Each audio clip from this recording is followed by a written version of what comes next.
அழுத்தமாக நடையன் வார்த்தை வாய் நீரை எரிந்து பேசுகிறேன். என் கிரேசி கிறிஸ்துவ நாள் தரப்பனே. ஆமென்.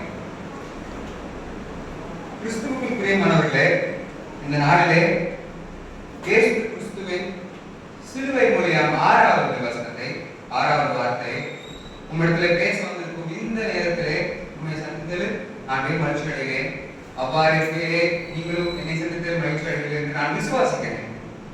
இந்த 6வது வார்த்தையானது ஒரு சாதாரண வார்த்தை அல்ல.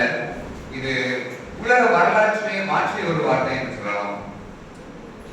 முடிந்தது. நார்மலா முடிந்தது அப்படின்னு பார்த்தாலும் நம்ம லைஃப்ல வந்து ஒரு கஷ்டமான காலம் அப்படின்ற கஷ்டமான விஷயம் அப்படின்னு தான் நம்ம நினைச்சிட்டு இருக்கோம். ஆனா சிலுவையில் சொல்லப்பட்ட முடிந்ததுன்றது கஷ்டத்தை காட்டுவதல்ல, ஒரு வெற்றியின் பொருளாகும். தேவன் மனுஷனை உருவாக்கிய நாள் என்பது அதுவும் 6வது நாள். இந்த வார்த்தை என்பது அதுவும் 6வது வார்த்தை. அவ்வாறு இருக்கையில இந்த 6வது வார்த்தை என்பது மனுஷனுக்கும் ரொம்ப பக்கத்துல க்ளோஸா இருக்க வேண்டிய ஒரு விஷயம். இது வந்து யோவான் எழுதிய சுவிசேஷம் 19வது அதிகாரம் 30ஆம் வசனம் எடுத்து வருகிற வாசிக்கலாம். இயேசு காடியை வாங்கின பின்பு முடிந்தது என்று சொல்லி தரையை சாய்த்து ஆவியை கொடுத்தார். முடிந்தது. இது முடிந்தது அப்படின்னு இயேசு சொல்லும்போது அவரு சுத்தி இருக்கும் கீழே இருந்து பார்த்தவங்க எல்லாருமே வந்துட்டு அவர் என்ன சொல்லிட்டு இருந்தாங்க, அவரை வந்து அடிச்சு உதைச்சாங்க, காரை துப்புனாங்க, தள்ளி விட்டு மிதிச்சாங்க. அவ்வாறு இருக்கையில நான் முடிச்சுட்டேன் அவர் சொல்லல, நான் வந்து வேலை முடிந்தது என்று சொன்னார். இந்த நான் முடிந்தது, இந்த முடிந்தது என்ற வார்த்தை வந்து ஒரு 3 டைமென்ஷனல் வேர்டுன்னு சொல்றாங்க. 3 டைமென்ஷனல் வேர்ட் அப்படின்னு பார்க்கும்போது முதல் விஷயம் வந்து இந்த வார்த்தையை வந்து சுட்டி காட்டுவது என்ன அப்படின்னா, நம்மளுடைய பாவங்களை எல்லாத்தையுமே வந்து இயேசு கிறிஸ்து மன்னித்தார். அவர் நமக்காக வந்து அவர் சிலுவையில வந்து அறையப்பட்டார். So the payment of our sin has been paid.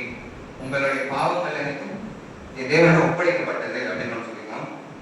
இரண்டாவதாக பார்த்தீங்கன்னா prophets.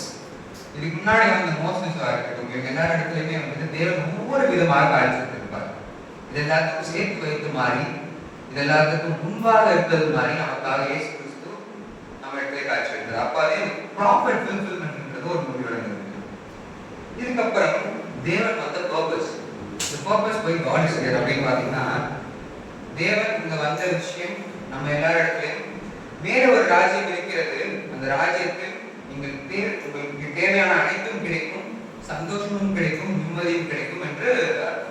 ஸோ அவர் வந்த காரணம், அவருடைய பர்பஸ், பாவங்கள் அனைத்தையும் நான் மன்னிப்பேன், என்னிடத்தில் நீ வாருங்கள், உமக்கு நான் எல்லா விஷயத்தையும் நான் கொடுக்கிறேன் அப்படின்றது. ஸோ இந்த 3 விஷயம் வந்து சொல்லுவாங்க. இந்த 3க்கும் அல்லாத ஒரு விஷயம், இந்த 3 கோணங்களிலிருந்து பார்க்காம 4 கோணங்களிலிருந்து சொல்கிறேன்.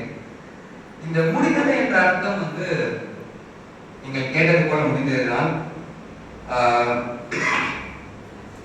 நம்ம வாழ்க்கையில ஏகப்பட்ட பிரச்சனை வரும். 1 இல்லை 2 இல்லை, பிரச்சனைகள் மட்டும்தான் இருக்கும். ஏன் இப்ப கூட நிறைய பேர் இருக்கிற மக்கள்ல மனுஷர்கள்ல வந்துட்டு என்னால எதுவுமே முடியல, படிக்கிற காலத்துல இருந்து ஸ்கூல்ல இதை படிச்சு முடிக்க முடியல, பிரச்சனை தான். கல்யாண வயசு வந்துருச்சு, ஆனா கல்யாணம் பிரச்சனை தான். வேலைக்கு போயிட்டு வேலையில ப்ரமோஷன் கிடைக்க மாட்டேங்குது, சம்பளம் கம்மியா, பிரச்சனை. இந்த மாதிரி நம்ம சுத்தி பிரச்சனைகள் இருந்துகிட்டே இருக்கும். இந்த பிரச்சனைகள் எல்லாம் முடிவு ஒன்று இருக்கிறதா அப்படின்னு பார்த்தா கண்டிப்பாக இருக்கிறது. ஆனா நம்ம சொல்றப்ப இல்ல, தேவன் சொல்றோம். Everything in the world has an end. இந்த உலகத்துல எல்லா விஷயத்துக்கும் ஒரு முடிவு இருக்கிறது. ஆனா அது மனிதன் சொல்லும்போது அல்ல, தேவன் சொல்லும்போது மட்டுமே. ஹalleluya. இந்த முடிந்தது என்ற வார்த்தையை சொல்லும்போது கஷ்டப்பட்டு ரொம்ப ஒரு மாதிரி சங்கடமான சொல்லாது, சந்தோஷமா சொல்லுங்க. முடிந்தது அப்படி சந்தோஷமா இருக்க சொல்லுங்களேன். முடிந்தது சந்தோஷமா சத்தமா முடிந்தது. முடிந்தது என்ற வார்த்தைக்கு இதோடைய முடிந்தது என்ற வார்த்தை தமிழ்ல தான் முடிந்ததுன்னு சொல்ல மீன் பண்ணிருக்காங்க. ஆங்கிலத்துல வந்து இட் இஸ் ஃபினிஷ்ட் அப்படின்னு மீன் பண்ணிருக்காங்க. இது எல்லாருக்கும் மூத்த வார்த்தையாக, அதாவது மதர் வேர்ட் அப்படின்னு சொல்லுவாங்கல்ல, அந்த வார்த்தையின் படி பார்த்தீங்க அப்படின்னா கிரீக் சொல்லில் டெட்டலஸ்டாய் அப்படின்னு சொல்லுவாங்க. அந்த டெட்டலஸ்டாய் அப்படின்ற என்னன்னு பார்த்தீங்கன்னா, அதுக்கும் பல வேத ஆராய்ச்சியாளர்கள் பார்த்து முடிச்சுட்டு அவங்க சில விஷயம் சொல்லியிருக்காங்க. என்னன்னா, இந்த முதல் யூஸ் பண்ற இடம் வந்து இந்த நம்ம காலத்துல நம்ம பின்னோக்கி போய் பார்த்தோம் அப்படின்னா நம்மளுக்கு இந்த ஆட்சி காலத்துல அரசர் ஆட்சி காலம் வந்து வரி கட்டணும் அப்படின்னு ஒன்று சொல்லுவாங்க. இந்த வரி கட்டுறப்ப நம்ம கியூல இருந்துட்டு அங்க போய் கட்டிக்கிட்டு இருக்கோம். அந்த எல்லா வரியும் நம்ம கட்டி முடிச்சதுக்கு அப்புறம் அந்த வரியை வாங்குறாருல்ல டாக்ஸ் கலெக்டர், அவர் பார்த்துட்டு சொல்லுவார் நம்மகிட்ட, உனக்கு இந்த வருஷத்துக்கான வரியை கட்டி முடிச்சுட்ட, இந்த வருஷத்துக்கு நீ இது மேல கட்ட தேவையில்ல, நீ பக்கா நீ வெளியே போகலாம் அப்படின்னு சொல்லிட்டு நீங்க கொடுக்குற அந்த டாக்குமெண்ட்ல சீல் வச்சு கொடுப்பாங்கல்ல, அதுக்கு அர்த்தம் ஃபெடரலிஸ்ட். இரண்டாவதாக பாத்தீங்கன்னா பழைய ஏற்பாடு புத்தகத்துல பஸ்கா பண்டிகை ஒன்று கொண்டாடி இருப்பாங்க. அந்த பண்டிகை நேரத்துல பாவம் செய்ததற்கு ஏற்பதாக பலியிட செய்வார்கள். அது எப்படின்னா, நிறைய பாவம் செஞ்சிருந்தா பெரிய மிருகம், கம்மியா பாவம் செஞ்சிருந்தா பறவை ஏதாச்சும் கொடுப்பாங்க. இந்த மாதிரி ஆட்டுக்குட்டியோ இந்த மாதிரி ஏதாவது கொடுக்குற இடத்துல அங்க ஒரு ஆசாரியர் இருப்பார். அவர் இடத்துல போய் கொடுக்கும்போது அவர் வந்து செக் பண்ணிட்டு, இதை வந்து நான் தேவன் இடத்துல வந்து பலியிடலாம், இது தேவனுக்கு ஏற்கப்பட்ட விஷயம் அப்படின்னு சொல்லிட்டு அவர் டெஸ்ட் பண்ணி பார்த்துட்டு இந்த மிருகத்துக்கு அவர் ஒரு சான்றிதழ் கொடுப்பார். அந்த சான்றிதழுக்கு பேர் ஃபெடரலிஸ்ட். இது அல்லாத மூன்றாவது ஒரு விஷயம் இருக்கிறது. அரசர் காலத்துல அரசர் வந்து அவரோட சர்வன்ட்ஸ், அதாவது அவர் கீழே வேலை பார்க்குற மனுஷர்களுக்கு வேலை கொடுத்தாரு அப்படின்னா அந்த வேலையை சரியா செஞ்சு முடிச்சுட்டு அந்த வேலை பண்ணி முடிச்ச வந்துட்டு அரசர் இடத்துல வந்துட்டு, ஐயா நீங்க கொடுத்த வேலை எல்லாத்தையும் நான் சிறப்பாக முடிச்சுட்டேன் அப்படின்னு சொல்றதுக்கான வார்த்தை ஃபெடரலிஸ்ட். இவ்வாறு இருக்க இந்த ஃபெடரலிஸ்ட் அப்படின்னு சொல்ற வார்த்தை, அதாவது முடிந்தது அப்படின்னு தேவன் சொன்னது வந்து நம்ம வழக்கு சொல்ல பேசுற மாதிரி சாதாரண முடிந்தது கிடையாது. இது ஒரு அனௌன்ஸ்மெண்ட். இது தேவன் நமக்கு கொடுக்கிற ஒரு கட்டளையும் கூட வச்சுக்கலாம். உனக்கான வலியும் வேதனையும் முடிந்தது. இப்ப இங்க இருக்க ஏகப்பட்ட பேர் நீங்க வந்து கஷ்டத்துல இருப்பீங்க. தேவனிடத்துல இருந்து தேவனுடைய வார்த்தையை நான் சொல்கிறேன், உங்கள் கஷ்டம் அனைத்தும் முடிந்தது. அல்லேலூயா. சத்தமா சொல்லுங்க, கையை உயர்த்தி சொல்லுங்க, அல்லேலூயா. அவ்வாறு இருக்க இந்த இதுக்கு முன்னாடி நீங்க எல்லா 5 வார்த்தையும் கேட்டிருப்பீங்க. 5 வார்த்தையிலுமே வந்துட்டு முக்கியமான சில விஷயங்கள் இருக்கும். அது 3யுமே நம்ம எடுத்து அந்த இதுல இருக்க 3 விஷயத்தை நான் சொல்றேன். 3 நீங்க எடுத்துக்கிட்டீங்க அப்படின்னா the purpose of your life அதுல பாதி முடிஞ்சிருச்சுன்னு அர்த்தம். முதல் விஷயம், முதலாம் வார்த்தையானது மன்னிப்பு.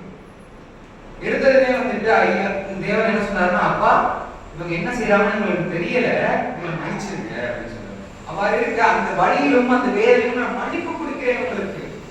அவ்வாறு இருக்க நான் தேவனே உங்களை மன்னிச்சிட்டா நான் யாரும் அவங்க மன்னிக்கிறதுக்கு, அவ்வாறு இருக்க யாரும் மன்னிக்கலாம். ஸோ முதல் விஷயம், மனுஷனை மன்னிக்க கற்றுக்கொள்ள வேண்டும். இரண்டாவது விஷயம், அவர் வந்து பக்கத்துல ஒரு மனுஷனுக்கு பேசும்போது அந்த ஒரு ஒரு கொலைகாரனோ ஒரு திருடனோ இருந்தாலும் கூட அவன் கூறும் வார்த்தையை செவி கொடுத்து கேட்டார். நம்மளால எத்தனை பேர் மனுஷனோட வார்த்தையை செவி கொடுத்து கேட்கிறோம்? இன்னையில இருந்து பார்ப்போம், நம்ம பக்கத்துல இருந்து யாரா இருந்தாலும் பேசுற வார்த்தையை செவி கொடுத்து கேளுங்க. அதே நேரத்தில் இறுதி நேரத்தில் நம்மளுக்கு சொன்னாலும் தீய தவறுகளை மன்னியுங்கள், அவர்களே விட்டு கொடுக்காது. இவ்வாறு இருக்க மூன்றாவது ஒரு விஷயம், அந்த மூன்றாவது விஷயம் வந்து ரொம்ப கஷ்டமா கிடையாது, ரொம்ப சிம்பிள் தான். எந்த நேரத்திலும் எல்லாரையும் அனுபவிக்கணும்.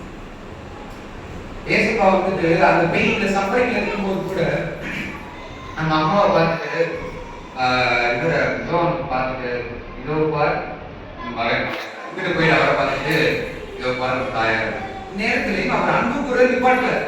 அவ்வாறு இருக்க மனுஷனான நம்ம இந்த 3 விஷயத்தை எடுத்துக்கிட்டோம் அப்படின்னா நம்மளோட லைஃபோட பாதி பர்பஸ் ஃபுல்ஃபில் பண்ணிட்டோம்ன்ற அர்த்தம்.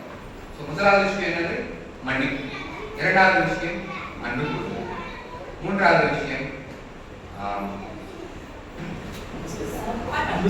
அன்பு செலுத்துதல். ஸோ இந்த 3ஐயுமே கைப்பிடிச்சிட்டோம் அப்படின்னா நம்ம லைஃப்ல பாதி விஷயம் முடிஞ்சு. ஸோ ஆகையால சிலுவையில தேவன் சொன்ன அந்த வார்த்தையானது நம் வாழ்க்கையை நிஜமாக மாறட்டும் என்று கூறி நம் பாவங்கள், பயம், கடன் அனைத்தையும் தேவன் முடித்து விட்டார் அப்படின்ற சந்தோஷத்தோட இயேசு கிறிஸ்துவின் நாமத்தினாலே ஆமென். நாம் யாவரும்